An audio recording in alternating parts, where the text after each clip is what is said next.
British রাজনীতিবিদ ও সংসদ সদস্য টিউলিপ সিদ্দিকীর বিরুদ্ধে বাংলাদেশের আদালতের দেয়া দণ্ডাদেশ নিয়ে কাটাছাড়া চলছে টেমস নদীর ওপরে ওয়েস্টমিনিস্টারে। ব্রিটেনের সাবেক প্রধানমন্ত্রী টনি ব্লেয়ারের স্ত্রী চেরি ব্লেয়ার কেসি গণমাধ্যমে দেয়া সাক্ষাৎকারে এই মামলার রায়কে রাজনৈতিক উদ্দেশ্য প্রণীত বলে মত দিয়েছেন। ব্রিটেনের রাজপরিবারে নিয়োগকৃত রাজার আইন উপদেষ্টা হিসেবে পরিচিত এই আইনজীবী বলেছেন, এই রায়ে টিউলিপের এমপি পদ ও লেবার পার্টির সদস্য পদ কোনো কিছুতেই আঁচ পড়বে না। এর মধ্যে টিউলিপের দল লেবার পার্টির পক্ষ থেকে বলা হয়েছে, অভিযুক্ত হিসেবে টিউলিপ ন্যূনতম ন্যায় বিচারের সুযোগ না পাওয়ায় তারা এই বিচারের রায় মানছে না। উল্টো আশঙ্কা দেখা দিয়েছে, টিউলিপ যেহেতু ক্ষমতাসীন দলের এমপি, তাই ব্রিটিশ সরকারের পররাষ্ট্র দপ্তর বা এফসিডিও এর মাধ্যমে বাংলাদেশ সরকারের কাছে কৈফিয়ত তলব করতে পারে। এদিকে ব্রিটিশ সংবাদ মাধ্যম স্কাই নিউজের রাজনৈতিক প্রতিবেদক রব পাওয়েল বলছেন, বাংলাদেশ সরকারের বিরুদ্ধে মানহানির মামলা দায়েরের কথা ভাবছেন ব্রিটিশ এই সংসদ সদস্য। তবে আমাদের বিশ্লেষণ হলো, অন্য দেশে হওয়া মামলার রায় নিয়ে ব্রিটেনের আদালতে এ ধরনের মামলা করা প্রায় অসম্ভব। ব্রিটিশ আদালতে না হলেও টিউলিপ সিদ্দিক বাংলাদেশ সরকারের বিরুদ্ধে কমপক্ষে দুটি আন্তর্জাতিক সংস্থায় নালিশ বা অভিযোগ জানাতে পারেন। সংস্থা দুটির একটি হলো জাতিসংঘ মানবাধিকার কমিটি এবং অন্যটি হলো ইন্টার পার্লামেন্টারি ইউনিয়ন বা আইপিইউ এর committee on the human rights of parliamentarians. Plot দুর্নীতি মামলায় টিউলিপের বিরুদ্ধে আনা অভিযোগ ও বিচারিক প্রক্রিয়া সুনির্দিষ্ট কয়েকটি দুর্বলতা তুলে ধরে এই দুটি সংস্থা নালিশ করার প্রস্তুতি নিচ্ছে টিউলিপের আইনজীবীরা। বিস্তারিত জানতে চলুন যাওয়া যাক বিশ্লেষণ।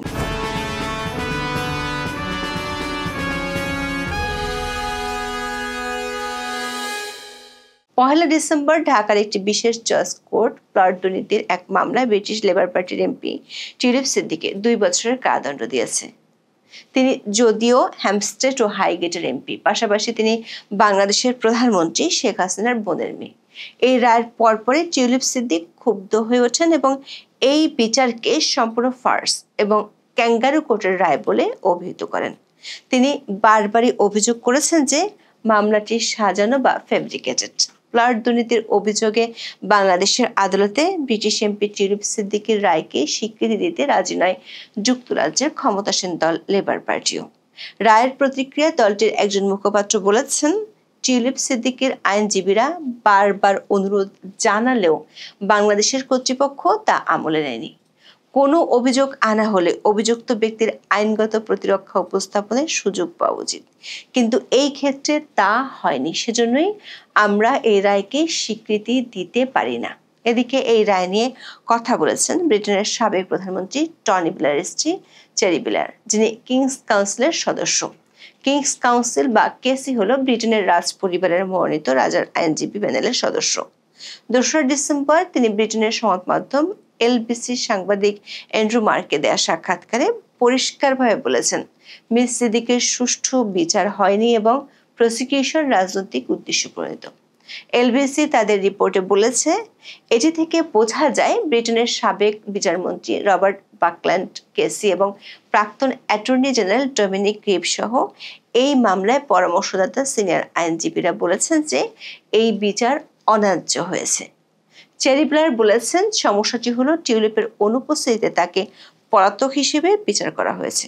সমস্যাটি হলো এই কার্যক্রমে তার কোনো আইনি প্রতিনিধিত্ব ছিল না এবং লন্ডনে তার আইনজীবীরা কর্তৃপক্ষকে অবহিত করার চেষ্টা করেছিলেন যে তিনি এখানে আছেন এবং তার বিরুদ্ধে অভিযোগের জবাব দিতে প্রস্তুত, এবং তার বিরুদ্ধে এই অভিযোগের বিশদ বিবরণ চাওয়া সত্ত্বেও বাংলাদেশ কর্তৃপক্ষ এককভাবে তাকে একটি প্রমাণও দিতে ব্যর্থ হয়েছে যাতে তিনি প্রতিক্রিয়া জানাতে চাইলেও পারেন। চেরি ব্লেয়ার অভিযোগ করেছেন, টিউলিপ সিদ্দিকের বাংলাদেশি আইনজীবীকে ভয় দেখানো হয়েছে, তাই তিনি তার প্রতিনিধিত্ব করা থেকে সরে এসেছেন। চেরি ব্লেয়ার বলেছেন, এই রায়ের ফলে টিউলিপের এমপি পদ এবং লেবার পার্টির সদস্য পদের কোনো ক্ষতি হবে না। দর্শক, এই রায় এবং টিউলিপের মামলা করার হুমকি যুক্তরাজ্যের অভ্যন্তরে লেবার পার্টির উপর বড় চাপ সৃষ্টি করেছে। লেবার পার্টি যেহেতু আনুষ্ঠানিকভাবে এই রায় প্রত্যাখ্যান করেছে, তাই তারা এখন তাদের নির্বাচিত এমপির পিছনে কূটনৈতিক সমর্থন দেওয়ার চিন্তা ভাবনা করছে। বিশেষ করে ব্রিটেনের সরকার বিরোধী বলে পরিচিত এমন কয়েকজন হাই প্রোফাইল আইনজীবী টিউলিপের বিরুদ্ধে দেয়া এই রায়কে অন্যায্য এবং রাজনৈতিক উদ্দেশ্য প্রণীত বলে মত দেয় লেবার পার্টি। বিষয়টি নিয়ে বাংলাদেশ সরকারের কাছে আনুষ্ঠানিক কৈফিয়ত চাইতে পারে। সেক্ষেত্রে লেবার পার্টি যেহেতু ক্ষমতাসীন দল, তাই তারা ব্রিটেনের পররাষ্ট্র দপ্তর এফসিডিওর মাধ্যমে আগাতে পারে। এফসিডিও হলো ব্রিটেনের পররাষ্ট্র, কমনওয়েলথ ও উন্নয়ন অফিস, যারা কূটনৈতিকভাবে অন্য দেশের কাছে কৈফিয়ত তলব করে।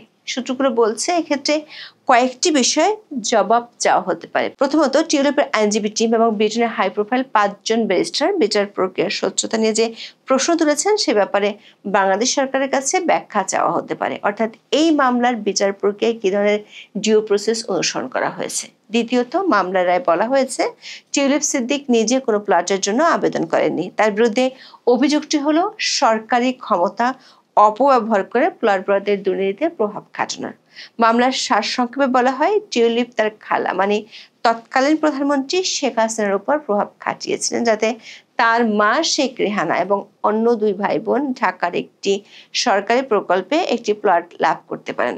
রায় আদালত বলেছেন, আসামি টিউলিপ সিদ্দিক তার খালার সাবেক প্রধানমন্ত্রী শেখ হাসিনার একান্ত সচিব সালাউদ্দিনকে মোবাইল, ইন্টারনেটের বিভিন্ন অ্যাপ সহ সরাসরি যোগাযোগ করে প্রভাবিত করেছেন বলে সাক্ষীদের জবানবন্দির মাধ্যমে প্রমাণিত হয়েছে।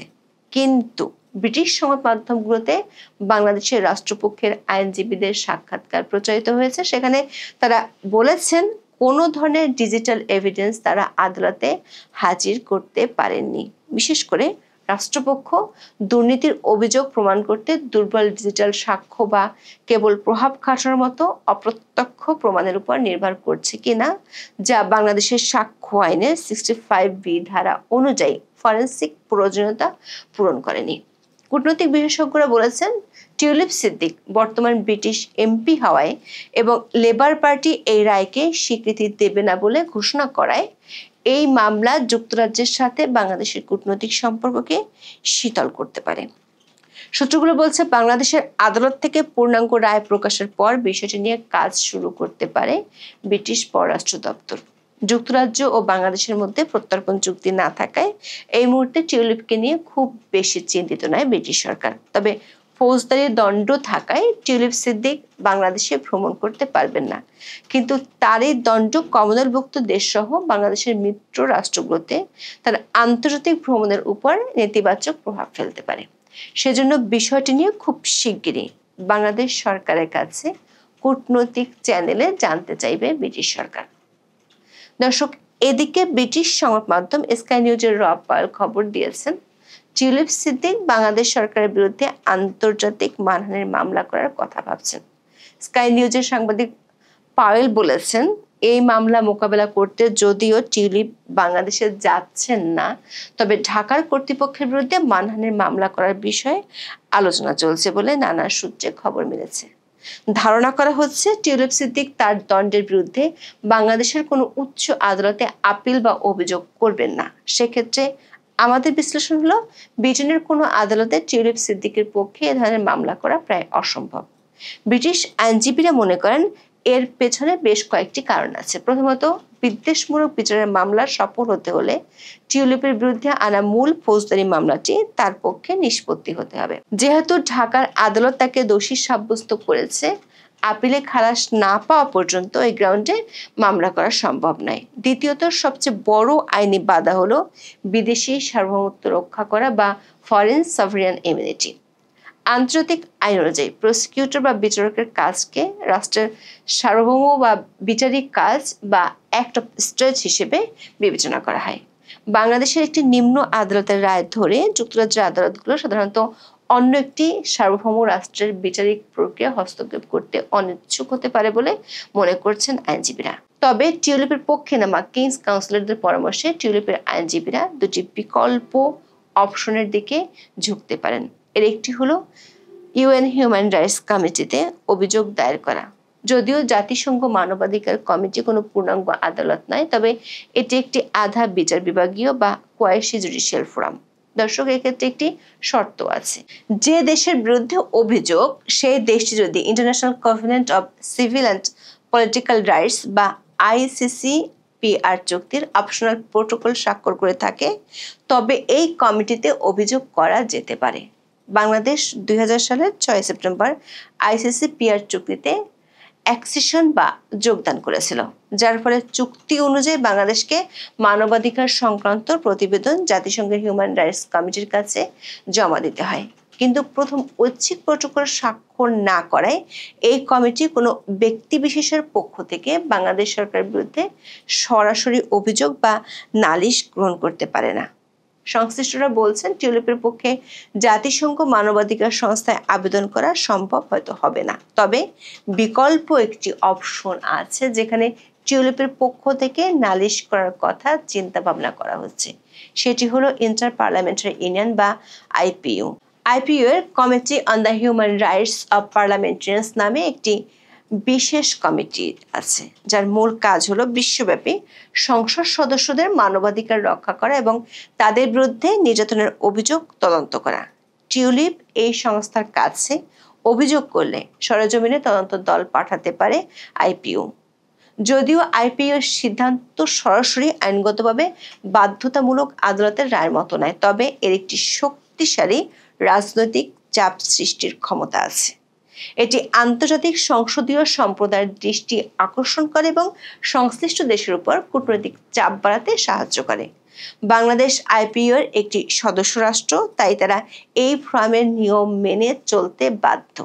দর্শক, যদি ব্রিটিশ পররাষ্ট্র দপ্তর কৈফিয়ত তলব করে এবং টিউলিপ সিদ্দিক IPU-তে বিষয়টি নিয়ে নালিশ করে, তাহলে বড় ধরনের ইমেজ সংকটের মুখে পড়তে পারে বাংলাদেশ সরকার। তাতে ব্রিটিশ সরকারের সাথে কূটনৈতিক সম্পর্কের অবনতি হওয়ারও আশঙ্কা থেকেই যায়।